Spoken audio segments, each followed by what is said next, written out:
And joining us now is retired four-star General Barry McCaffrey and Atlantic staff writer Graeme Wood with that new reporting on the disturbing Hamas hostage handbook.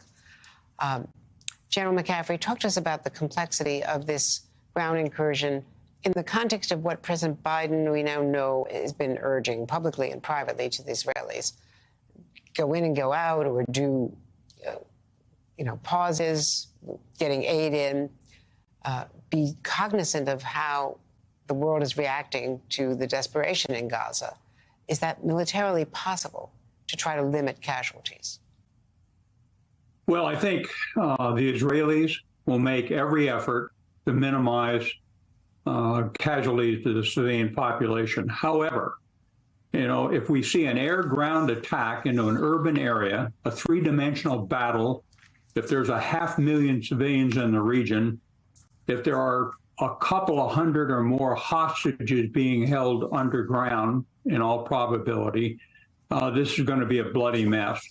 I personally do not think the Israelis have an option but to enter on the ground, try and destroy Hamas's political and military leadership, and then attempt to use rewards and intelligence to locate and possibly rescue some of these hostages.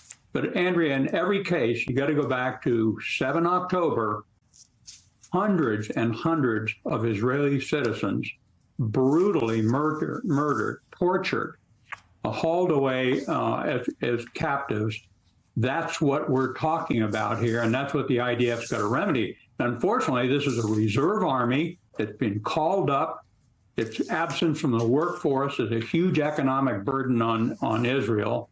And it's got one of the most complex possible military operations facing it.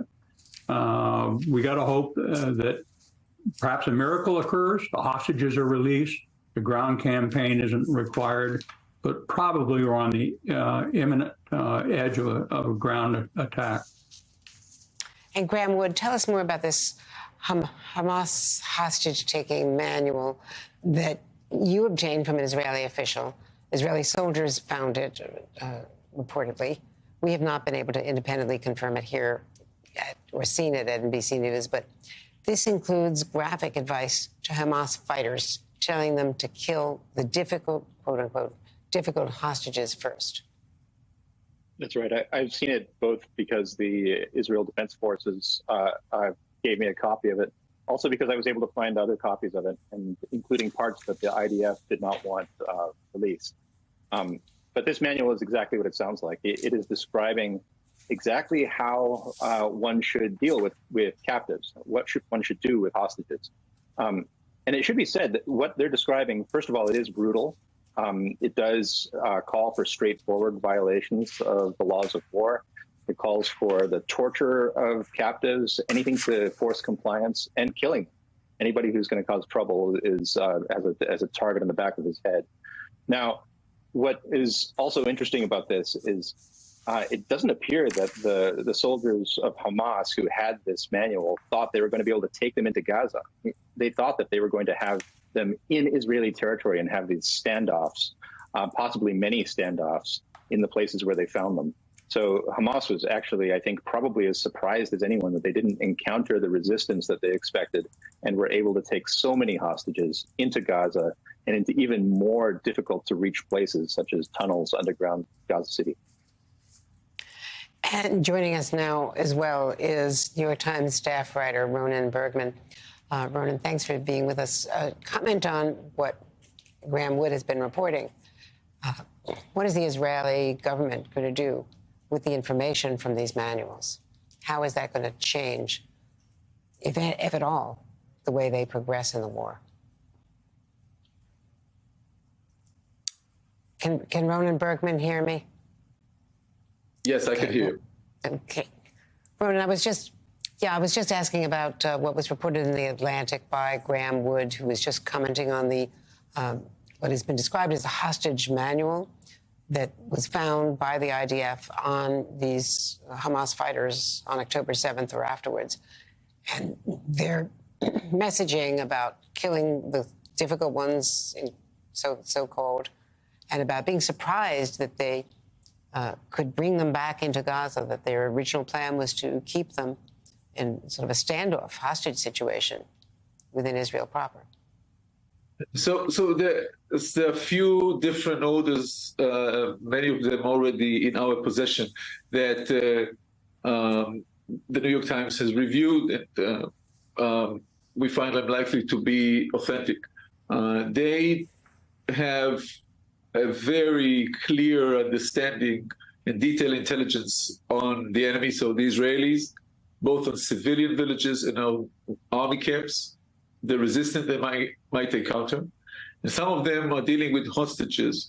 They are not, some of them are saying, if you are under fire, then try to kidnap as many and try to be with the hostages and create a hostage situation at where you are, this village or the other. But in other cases, in other orders, they're being told to take those hostages with them to Gaza, and they follow those orders with much success than they thought they would have. And I think that some of the hostages, Hamas is now claiming that they did not order to kidnap women and children. This is yet to be seen. This is not in any way reflected in those orders. But what is reflected, that the atrocities that we saw are, at least, and I'm sure that we will learn more as we see more of the footage, the atrocities that we see are part of a centralized, planned organization, not just to kill soldiers, not just to kill civilians, not just to butcher everybody or kidnap the others, but also to dehumane, photograph this, video that, send it over to Hamas headquarters, and send them over social media in Israel. Just maybe 2.5 hours after the attack started, we already had the social media bombarded with those horrific videos that I think horrified everybody. At the beginning, I couldn't even believe that they are real. I thought this is fabrication from Hamas. I couldn't believe that this can happen in Israel in such a magnitude. Let me ask you quickly, because we're almost out of time, Ronen. What do you think the reaction is in Israel? Will it change to the Biden speech and the Biden meeting, where he was urging caution, urging don't make the mistakes that we made after 9/11? Can you go in, come out, take pauses, keep humanitarian aid going, safe zones, all of the above? Will that influence what Netanyahu does? I think that the Israeli public saw in Biden the leadership that it is desired to have from the current leadership and does not get.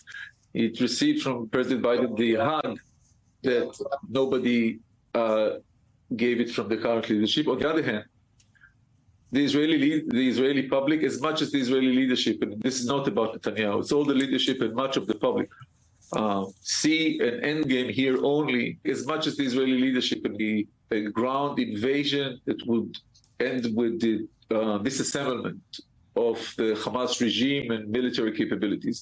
And I think that the Israeli public very much unite, and I spoke with many of the reservists along the border, where I spent much of the days, and they all see the same.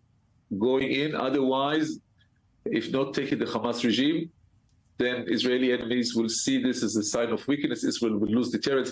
The next thing, we'll see another foe, another enemy doing the same.